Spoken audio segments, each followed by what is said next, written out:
develop your skills relevant for that job, then apply them, that is contribute, and then communicate effectively, right? And then claim credit for that, right? So 4C, ability of developing those 4Cs, I'm calling it the 4C ability.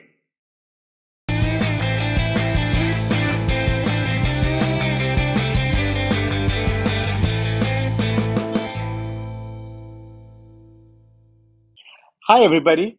This is Vivek, and welcome to another episode of the OriginBluy Podcast, where we talk work, passion, and professional growth. I'm very excited today because today I have Mr. Vasudev Puranik with me, a very senior executive with almost 2 decades of experience in the IT industry. Vasudev, welcome to the OriginBluy Podcast. Thank you, Vivek. Good afternoon. My pleasure. Thanks for having me on the podcast today. Excellent. It's our delight. And thank you so much for sharing your time with us. Just to add a bit more, Vasudev is a graduate from NIT Warangal and an executive MBA from XLRI Jamshedpur. Before I get started, Vasudev, I'm very curious about one thing. 2 decades in almost one company. Is that right? That's true. It's very rare to come across this kind of a stable, long-running inning. You almost started off over there, and you're now a very senior executive in that organization.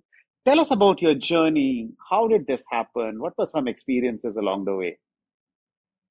Yeah, so as I say, philosophically, whatever happens, people do, right? So graduating out of NIT Warangal, got into the campus. Those were the days when IT industry was getting set up in India, right? So those were the Y2K days.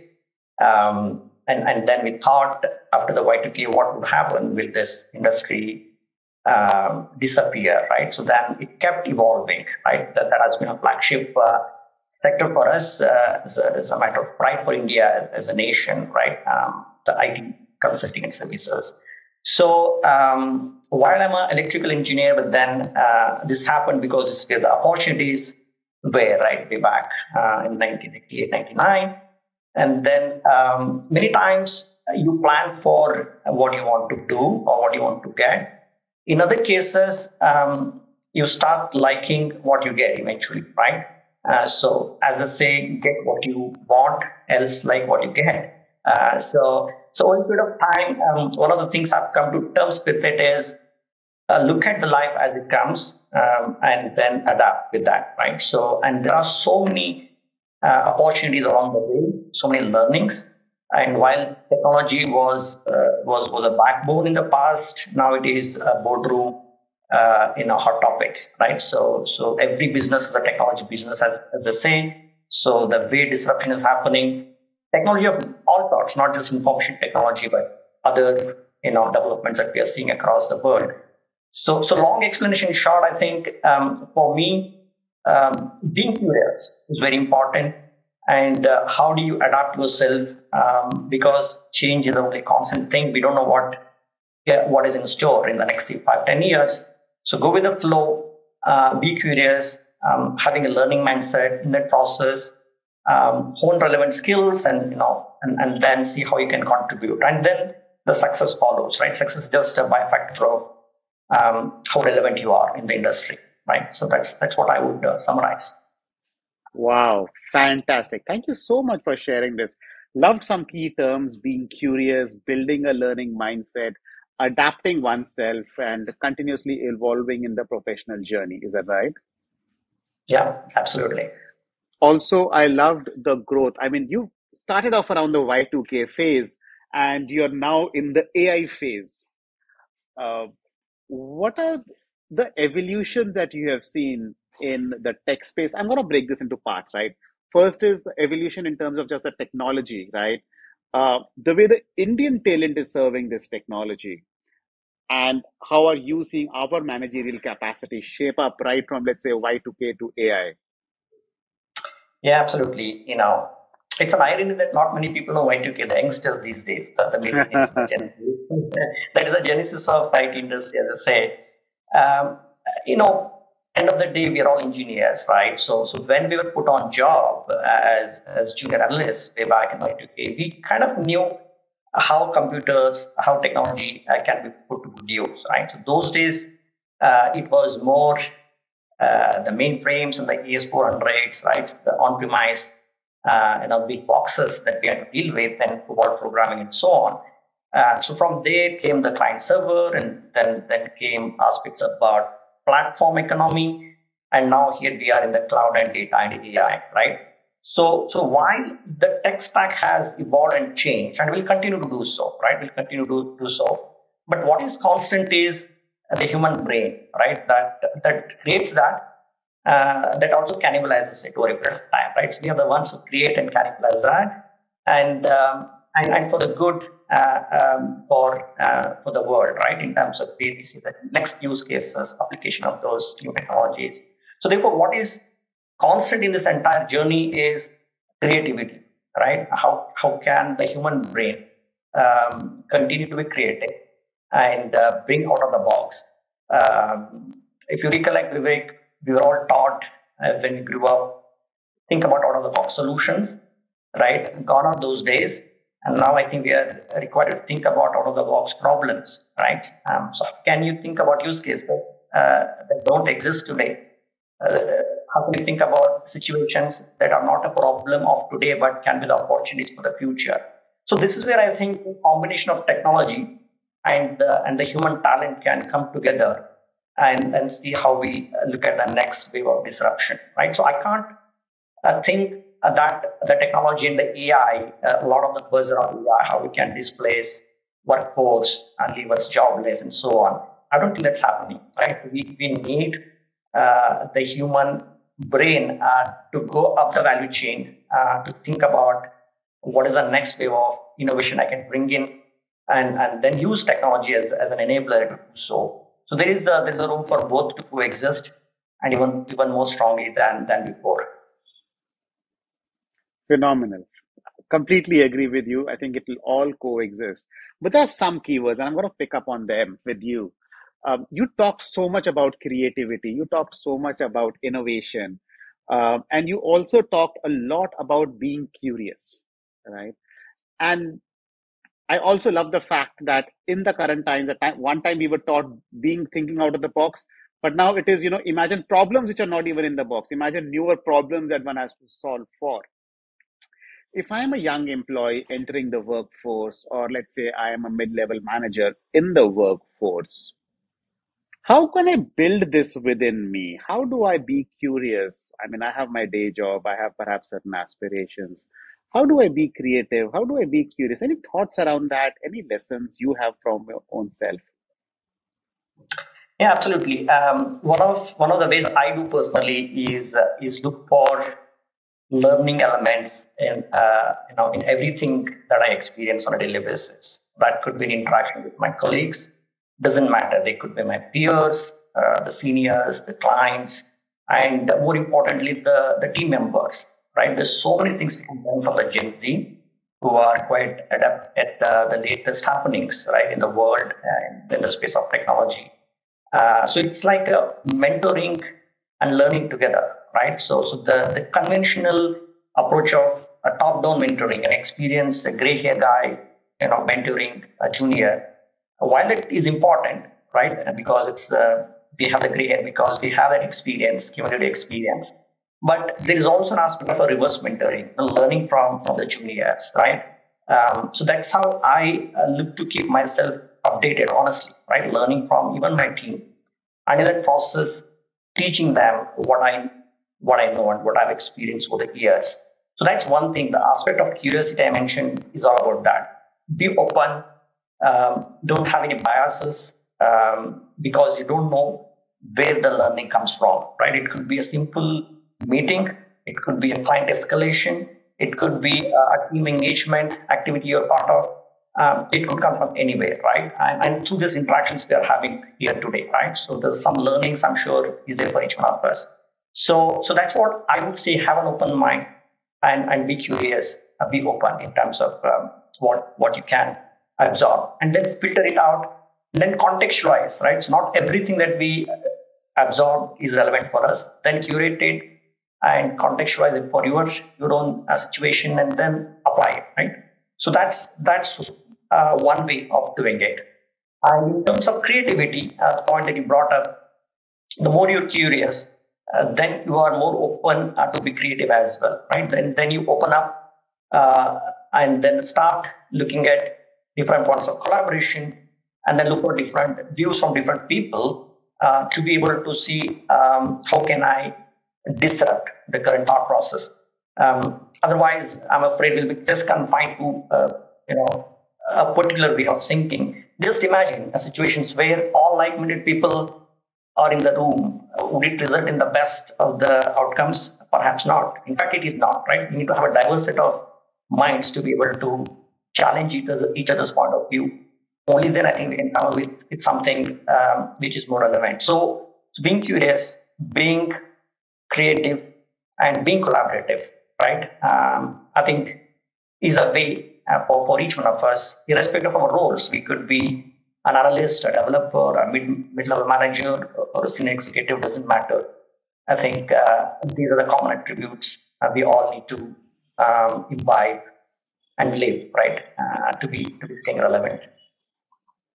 It's a great point. I love the first point. I love the fact that the more people you are able to meet and hold some conversations with, the more your creativity and curiosity kind of increases. It's not like you will create some great ideas in your own self, but the more external touch points you start building, the more you start developing in that area. And I think I read somewhere where it is also called increasing the surface area of luck, right? People just don't get lucky. I mean, you just don't hit upon something.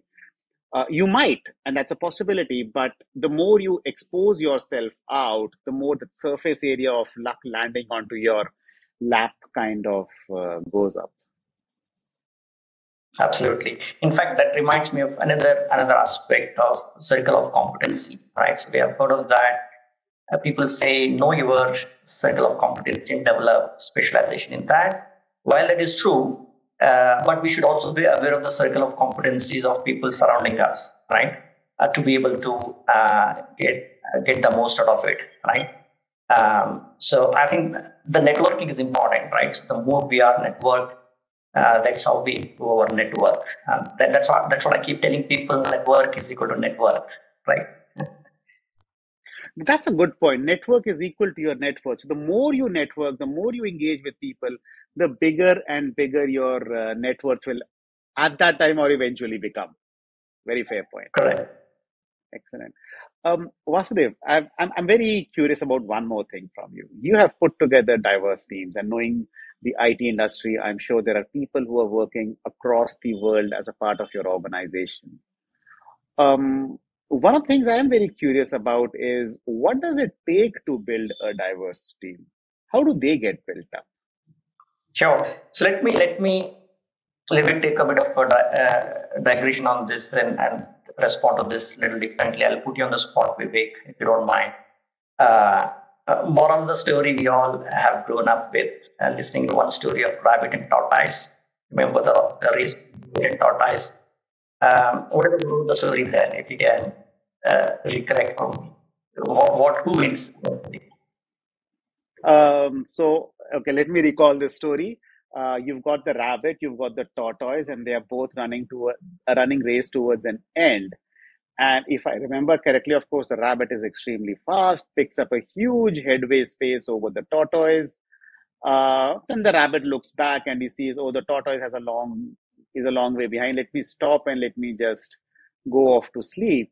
And the tortoise, continuing in that steady, even pace, crosses the line a little further ahead from the rabbit, if I remember this correct. That's true. Absolutely. That's what we are taught. And the moral of the story we are told is being slow and steady is more important than being slow and the speed. Right. The rabbit Correct. Sort of demonstrate the attributes of being fast, or the speed and the sporadic nature, whereas tortoise was slow and steady. That's a conventional way of thinking, right? But we are all in the agile world, right? We are not in the conventional world. Things are changing so fast. So now, when we talk about building diverse teams and then fostering creativity and innovation, one of the school of thought that has evolved, there are a lot of study done in this area I was sort of learning that as I led our inclusion diversity charter a couple of years ago. And what I interestingly learned was the stereotyping and the unconscious bias each one of us have, right, as a human beings. It's inherent. All of us have unconscious bias. It is that we are not aware or we're not acknowledging. So that limits our ability to think beyond a point and then restricts us from being creative, right? So that's a point we have been discussing, the curiosity and so on and so forth we discussed so far. So just elaborating on that, what I learned was the example of the rabbit and tortoise. What if we combine the best of both, right? What if they don't compete? What if we make them collaborate with each other, right? The result would be very different, is it not? What if the tortoise brings the steadiness and rabbit brings the speed, right? What if tortoise brings the although it is slow, but rabbit brings the sporadic nature. I think being sporadic is not a negative thing. Sometimes it is needed for us to be reacting to certain ad hoc situation, right? So combining the best of both, rather than looking at it as a competitive space, looking of ways of how we collaborate as individuals, as teams, and as organizations, right? So that can bring about a very differentiated value proposition, a big win-win situation, right, for both. So that story someone told me a few years back, and that made me wonder. Every time I think about how do I bring the best out of a team, how do I build a diverse set of team, I think about this story, right? How do you combine rabbit and tortoise to be able to bring that value? And when it comes to a typical ID projects, when you deliver, so diversity is of different dimensions, right? So one is, of course, the gender diversity, and we're all focused on how do we improve representation of women in the workforce. That's point number one. And then it's not limited to that, right? There are different dimensions of diversity, right? When you have cultural background and the age aspect that we talked about, how do you learn from each other, right? Many times we think that juniors are juniors, they can't bring much value. In fact, honestly, in many situations, they're able to bring a disruption in the thought process and break the status quo. So how do you incorporate different dimensions of diversity? Age, cultural background, regions, countries, gender, and persons with disability, and all aspects of it to be able to create a very diverse team, which eventually delivers creative solutions and innovation, right, in an organization. How do you build that culture, and which is pervasive within your team and organization, is a key, right? So how do you develop that conviction across the board? I think that's important. So the way I have to do this is have similar conversations, right, with the team pretty much on a daily basis in different contexts, and then over a period of time build that sort of environment and culture of inclusion, what we call inclusion, because diversity is one aspect, but then how do you create a workplace which is more inclusive, that will bring the best of this and eventually realize the value that is intended to deliver is a key. And it's about enablement. It's about living, those core principles, follow through it, and encourage good behavior, right, in your teams. If your middle managers are demonstrating that better than others, talk about that, celebrate those examples of how they've built diverse teams in their own context and how it has eventually led to a value generation for our clients, right? So that's how I look at it. That's a very interesting point. So what I'm hearing from you is the more diverse we make our teams, the more ideas start coming in. And the more ideas that start coming in enable us to prepare better for a future, enable us to create things or expand that circle, so to speak, of within the organization. What I'm also hearing from you is around the unconscious biases that leaders might have to hire people or work with people like themselves.